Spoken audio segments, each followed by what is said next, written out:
The same picture, a different perspective, a whole new meaning. Luan is a rather special unicorn. She doesn't use magic to defeat monsters, nor does she conjure magnificent castles out of thin air. She always travels the world carrying a wooden palette and brushes full of colors. She loves to listen to the sounds no one notices and use her canvas to give wandering emotions a safe home. On this day, Luan's journey brought her to a place known as the Forest of Tomorrow. As soon as she stepped into the forest, a massive gust of wind blew past. A wayfinding fox carrying a heavy backpack rushed past Luan, not daring to stop for even a second. The fox kindly turned its head and shouted to Luan, "Run, unicorn! The wind of tomorrow is blowing." Everyone is rushing to grow up and reach the future. You're walking so slowly. If you don't run now, you'll be left behind.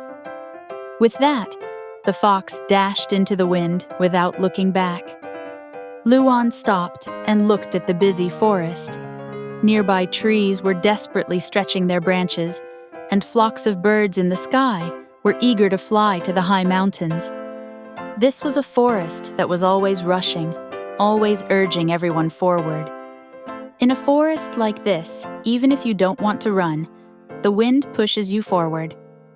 But Luan didn't run after the fox. Because she walked slowly, her sensitive ears caught a faint, trembling sound amidst the howling wind.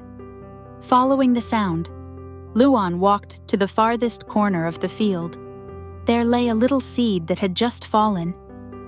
Looking at the massive world and the rushed footsteps, it felt so terrified, afraid it wouldn't grow up, afraid of being blown away. If I can't keep up with everyone, if I'm not brave enough, will the world stop loving me? It hugged itself tightly, trying its best to pretend it didn't exist in this loud world. Luan didn't use her magic to shield it from the wind, because the wind of the future cannot be stopped. She simply sat down gently at a comforting distance and took out her canvas. Amidst the rustling sound of the brush, Luan looked up at the howling gale. She dipped her brush in a warm yellow and began to paint the shape of the wind. She painted intently, turning those terrifying voices that constantly urged everyone into rings of light, dancing on the paper.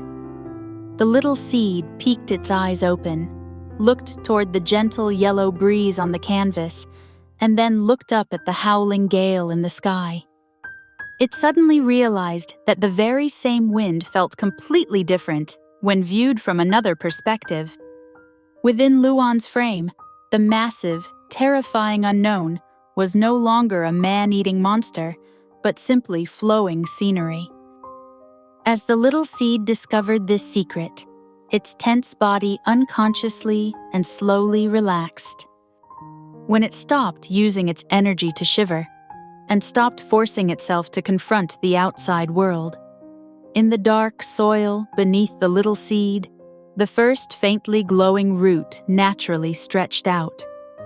Luan gently packed up her brushes and continued on her journey. This is Luan's magic, quiet and unassuming, yet able to help a fearful heart slowly grow its own courage.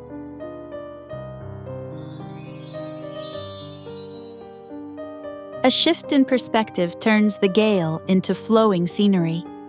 Any way the wind blows, quietly let the roots grow.